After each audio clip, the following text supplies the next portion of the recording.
आज जो देश का माहौल है, क्या माहौल बना के रख दिया हम लोगों ने। अब अगर देखेंगे कि बाबा साहब की जीवनी में, महात्मा फुले की जीवनी में उनका सारा जो संघर्ष है वो किस चीज के लिए, मैं आपको पूछता हूं, किस चीज के लिए संघर्ष है? वो है इक्वालिटी के लिए, वो है समता के लिए। पूरा बाबा साहब का संघर्ष, फुले का संघर्ष, शाहू महाराज का संघर्ष, वो किस चीज के लिए? वो है इक्वालिटी के लिए। क्या आज देश में माहौल है समता का, समानता का, इक्वालिटी का माहौल हमने बरकरार किया है? और जो खराब हुआ इसके जिम्मेदार हम लोग नहीं है। आज हर एक समाज का व्यक्ति दूसरे समाज को संशय से देख रहा है, मन में एक भावना पकड़े हुआ है। हम लोगों ने जाति जाति के बीच में बड़ी बड़ी इमारतें खड़ी की है, दीवारें खड़ी कर दी है।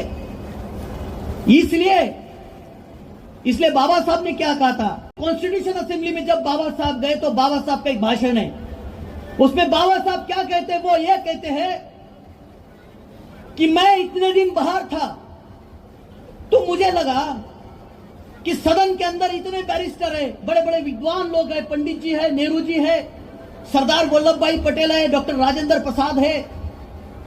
मुझे बड़ी आशा थी, लेकिन जब मैं वापस आया तो मैं निराश हूं। निराश इसलिए हूं कि हम लोगों ने ये कंसीडर कर लिया कि ये एक देश है। और बाबा साहब आगे ऐसे कहते हैं कि those who believe that this is nation they are in illusion. जो ये समझ रहे, जो ये भ्रम पाल के रखे हैं कि ये एक देश है, वो भ्रम में है। हम देश है ही नहीं, हमें देश बनाना है।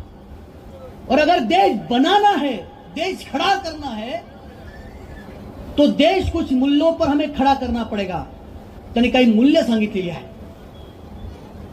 आणि त्याने हे पण सांगितलं की या ठिकाणी, या देशामध्ये शोषणाची 3 केंद्र आहेत। There are 3 centres of exploitation. एक जाती व्यवस्था, 2 स्त्री पुरुष विषमता आणि तिसरी म्हणजे गरीब आणि श्रीमंत दरी।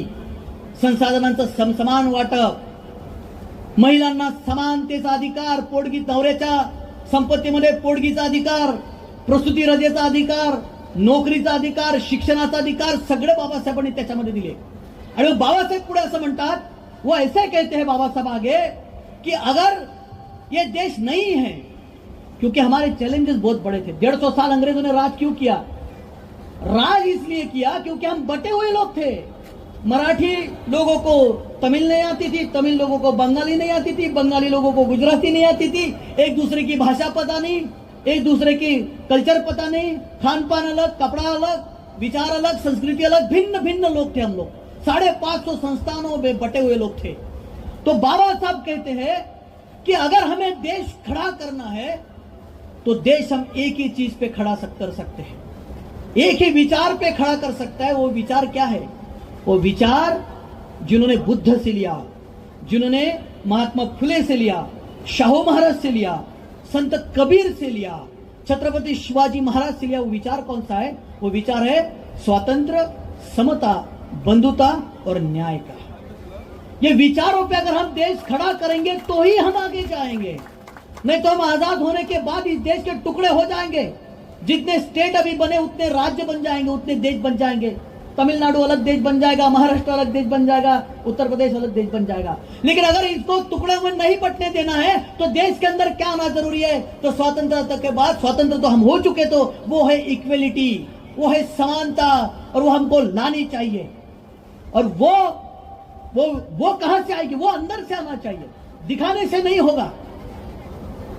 लोगों को बड़ा गुरूर है, अपने अपने जात के लोग क्यों गुरूर करते हैं? मुझे सर आज तक समझ में नहीं आया। मैं हिंदू हूं, मैं मुसलमान हूं, मराठा हूं, जाट हूं, गुज्जर हूं, ये हूं, वो फलाना हूं। मैं उनसे पूछता हूं, भाई आपको एग्जाम दे के मराठा बने क्या? आपको एग्जाम दिए थे जो ये समाज में पैदा हुए? मेरिट में आए थे? नहीं, मैं मेरिट में आया करके मुझे ये समाज मिला, मुझे मैं सेकंड मेरिट आया करके वो समाज मिला। अरे मेरे माता पिता मुसलमान होते तो मैं तुषार नहीं तौसीफ होता। वो एक्सीडेंट है ना सर। जात मजहब ये एक्सीडेंट है। दुनिया का सबसे बड़ा एक्सीडेंट कोई है तो कास्ट है। और बाबा साहब ने कहा था कि जाति इस देश की शत्रु है। यह बहुत क्रांतिकारी वाक्य है। जाति जो है देश की सबसे बड़ा देश का शत्रु है, क्योंकि जाति इस देश को बांटती है। और इसीलिए उन्होंने क्या कहा कि अगर आपको ये देश आगे लेकर जाना है तो इक्वेलिटी बहुत जरूरी है, समानता का अधिकार बहुत जरूरी है, और उसके लिए हमने उनके विचारों का प्रचार प्रसार करना चाहिए।